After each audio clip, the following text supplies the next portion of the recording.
नमस्ते बच्चों, मैं रश्मि विश्वास और आज हम एक बेहद ही खूबसूरत और अद्भुत शैक्षिक यात्रा पर चलने वाले हैं। आज की हमारी इस विशेष चर्चा का विषय है आपकी पाठ्य पुस्तक का एक बहुत ही प्यारा और रोचक पाठ, साना साना हाथ जोड़ी। यह एक शानदार यात्रा वृतांत है जिसे मधु कांकरिया जी ने लिखा है। तो बस अपनी आंखें बंद कीजिए और कल्पना कीजिए ठंडी हवाओं की, क्योंकि आज हम सीधे सिक्किम की रहस्यमयी और बर्फ से ढकी वादियों की सैर पर निकलने वाले हैं। आज की हमारी इस यात्रा के कुछ बहुत ही दिलचस्प पड़ाव होने वाले हैं। हम शुरुआत करेंगे गंगटोक की एक जादुई सुबह और एक पवित्र प्रार्थना से। फिर हम समझेंगे बौद्ध पताकाओं और धर्मचक्र के गहरे महत्व को। इसके बाद हम तीस्ता नदी की सुंदरता में खो जाएंगे और साथ ही देखेंगे पहाड़ों में रहने वाले लोगों के जीवन का एक बहुत ही कठोर यथार्थ। अंत में हम चलेंगे कटाव के बर्फीले स्वर्ग की ओर। और हाँ, पाठ के कुछ मुश्किल शब्दों के अर्थ भी जरूर समझेंगे। चलिए आगे बढ़ते हैं। यात्रा की शुरुआत में ही जब लेखिका गंतोक पहुंचती हैं तो वहां की रात उन्हें पूरी तरह से मंत्रमुग्ध कर देती है। उनके शब्द सुनिए, वे लिखती हैं, मैंने हैरान होकर देखा, आसमान जैसे उल्टा पड़ा था और सारे तारे बिखर कर नीचे टिमटिमा रहे थे। दूर ढलान लेती तराई पर सितारों के गुच्छे रोशनियों की एक झालर सी बना रहे थे। क्या था वो रात में जगमगाता गंतोक शहर था। इतिहास और वर्तमान के संधि स्थल पर खड़ा मेहनतकश बादशाहों का वो एक ऐसा शहर था जिसका सब कुछ सुंदर था, सुबह शाम रात। अब सोचिए जरा, ये दृश्य कितना अद्भुत रहा होगा। पहाड़ की इतनी ऊंचाई से जब उन्होंने नीचे गंतोक शहर को देखा तो घरों की जलती हुई लाइटें बिल्कुल ऐसी लग रही थीं मानो आसमान जमीन पर उतर आया हो। यहाँ एक बहुत ही गहरी बात कही गई है। गंतोक को मेहनतकश बादशाहों का शहर कहा गया है। जानते हैं क्यों? क्योंकि यहाँ के लोगों ने अपनी जी तोड़ मेहनत से इस मुश्किल पहाड़ी जगह को इतना खूबसूरत बनाया है। हर दिन प्रकृति की चुनौतियों से लड़ते हुए भी वे राजाओं की तरह पूरे स्वाभिमान से अपना जीवन जीते हैं। ये जो रहस्यमयी सुंदरता थी ना, इसने लेखिका को भीतर तक शांत और सम्मोहित कर दिया था। और फिर इस जादुई रात के बीतने के बाद जब नई सुबह की किरणें फूटती हैं तो लेखिका के होठों पर अपने आप ही एक बेहद मीठी सी प्रार्थना आ जाती है। ये प्रार्थना उन्होंने वहीं की एक स्थानीय नेपाली युवती से सीखी थी। प्रार्थना के बोल कुछ इस तरह थे, साना साना हाथ जोड़ी गर्दहूं प्रार्थना, हमरो जीवन तिमरो कौसली। सुनने में ही कितनी मधुर लगती है ना ये भाषा। ये नेपाली भाषा की एक बहुत ही पवित्र प्रार्थना है। अगर हम इसके अर्थ की बात करें तो इसका सरल सा मतलब है, मैं अपने छोटे छोटे हाथ जोड़कर ये प्रार्थना कर रही हूँ कि मेरा सारा जीवन अच्छाइयों को समर्पित हो। पहाड़ों की उस ताज़ी निर्मल हवा में इस सरल सी प्रार्थना का असर इतना गहरा था कि लेखिका को लगा मानो उनके भीतर की सारी उदासी और नकारात्मकता इस प्रार्थना के साथ ही हमेशा के लिए धुल गई हो। जब वे आगे की यात्रा पर बढ़ीं तो रास्ते में उन्हें एक कतार में लगी हुई बहुत सारी सफेद रंग की बौद्ध पताकाएं दिखाई दी। ये पताकाएं हवा में लहराते हुए बड़ी ही शांत लग रही थी। उनके गाइड, जिनका नाम जितेन नार्गे था, उन्होंने यहाँ की एक बहुत ही अनोखी और गहरी परंपरा के बारे में बताया। उन्होंने बताया कि जब भी किसी बौद्ध धर्म को मानने वाले इंसान की मृत्यु होती है तो उसकी आत्मा की शांति के लिए शहर से दूर किसी पवित्र जगह पर 108 सफेद पताकाएं लगा दी जाती हैं। और सबसे दिलचस्प बात यह है कि इन्हें कभी उतारा नहीं जाता, ये समय के साथ खुद ही नष्ट हो जाती हैं।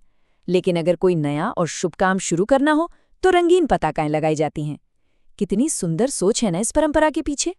रास्तों में और ऊपर जाते हुए उन्हें एक कुटिया के अंदर एक घूमता हुआ चक्र दिखा। इसे वहां धर्म चक्र या प्रेयर व्हील कहा जाता है।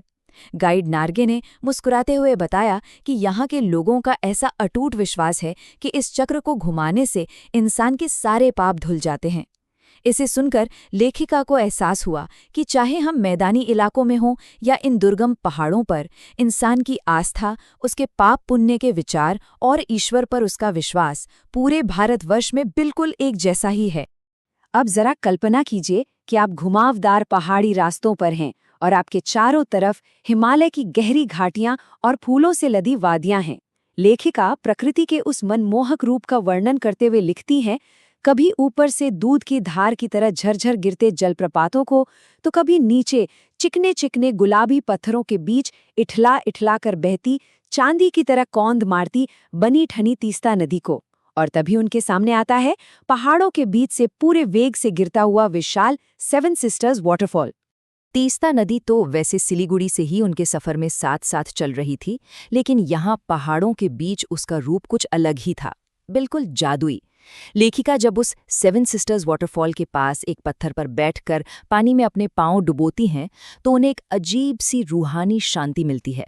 बहता हुआ पानी उन्हें जीवन की लगातार चलने वाली शक्ति का एहसास कराता है। उन्हें ऐसा महसूस होता है जैसे उनके मन की सारी तामसिकताएं, यानी जो भी बुरे विचार या नकारात्मकता थी, वो सब उस निर्मल जलधारा के साथ बह गई हों। प्रकृति का ये रूप केवल आंखों को ही नहीं बल्कि सीधे आत्मा को सुकून दे रहा था। लेकिन देखिए, प्रकृति के इस कोमल और खूबसूरत दुनिया के ठीक बीचों बीच जीवन का एक बहुत ही कठोर सच भी मौजूद था। लेखिका की नज़र जब चाय के बागानों पर पड़ती है तो वे लिखती हैं, नीचे चाय के हरे भरे बागानों में कई युवतियां बोकू पहने चाय की पत्तियां तोड़ रही थीं। नदी की तरह उफान लेता उनका यौवन और श्रम से दमकता गुलाबी चेहरा। एक युवती ने चटक लाल रंग का बोकू पहन रखा था। सघन हरियाली के बीच चटक लाल रंग डूबते सूरज की स्वर्णिम और सात्विक आभा में कुछ इस कदर इंद्रधनुषी छटा बिखेर रहा था कि मैं चीख पड़ी थी। यहाँ बोकू सिक्किम की महिलाओं का एक पारंपरिक कपड़ा है। बच्चों, यहाँ ध्यान देने वाली बात यह है कि इस दृश्य में सुंदरता और संघर्ष दोनों एक साथ खड़े हैं। एक तरफ पहाड़ों की वो स्वर्ग जैसी शांत और अलौकिक सुंदरता है और दूसरी तरफ अपनी पीठ पर भारी टोकरियां उठाए अपनी जान जोखिम में डालकर काम करती हुई महिलाएं। रास्ते में पत्थर तोड़ते मजदूर भी दिखे। ये देखकर मन सोचने पर मजबूर हो जाता है कि जो जगह हमें बाहर से किसी जन्नत जैसी लगती है, वहाँ के आम लोगों का रोजमर्रा का जीवन कितनी मेहनत, पसीने और कठिनाइयों से भरा हुआ है। जीवन के इस कड़े यथार्थ को करीब से देखने के बाद उनका सफर आगे बढ़ा अपनी मंजिल की ओर, जो थी कटाव। कटाव पहुंचने का रास्ता बेहद खतरनाक था। गहरी धुंध, लगातार बारिश और फिसलन। लेकिन जैसे ही वे वहां पहुंचे, नज़ारा बिल्कुल बदल गया। लेखिका की खुशी का कोई ठिकाना नहीं था। वे लिखती हैं, कटाव का रास्ता और खतरनाक था। चारों तरफ साबुन के झाग की तरह गिरी हुई ताज़ा बर्फ।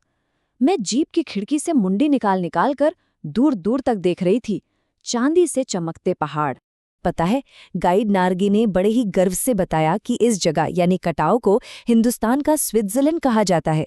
बल्कि कुछ लोगों का तो ये भी मानना है कि ये जगह स्विट्जरलैंड से भी कहीं अधिक सुंदर और अछूती है। ताज़ा गिरी हुई बर्फ ने लेखिका के मन को एक गहरी शांति से भर दिया। और हाँ, यहाँ एक बहुत ही मज़ेदार और रहस्यमयी बात भी पता चली। वापसी में जब एक कुत्ते ने जीप का रास्ता काटा तो पता चला कि ये पहाड़ी कुत्ते मैदानी कुत्तों की तरह रोज नहीं भौंकते। ये केवल और केवल पूर्णिमा की रात को, जब पूरा चांद निकलता है, बस उसी की चांदनी में भौंकते हैं। है ना कितनी हैरानी की बात। यहाँ की प्रकृति और यहाँ के जीव सब कुछ रहस्यों से भरा है। चलिए, अब 5 की सुंदरता में गोते लगाने के बाद आपकी परीक्षाओं को ध्यान में रखते हुए कुछ जरूरी शब्दों के अर्थ भी जान लेते हैं। पहला शब्द है अतीन्द्रियता। इसका मतलब है वो एहसास जो हमारी इंद्रियों यानी हमारे देखने सुनने की क्षमता से भी परे हो, जिसे सिर्फ आत्मा से महसूस किया जा सके। दूसरा शब्द है मुंडकी। ये तो बहुत सरल है। इसका मतलब है सिर या गर्दन, जैसे लेखिका खिड़की से अपनी मुंडकी बाहर निकालकर बर्फ देख रही थी। तीसरा शब्द है तामसिकताएं। इसका अर्थ है मन के बुरे विचार या नकारात्मकता। और आखिरी शब्द है चलायमान, जिसका अर्थ है निरंतर चलने वाला या गतिशील, बिल्कुल तीस्ता नदी के बहते हुए निर्मल पानी की तरह।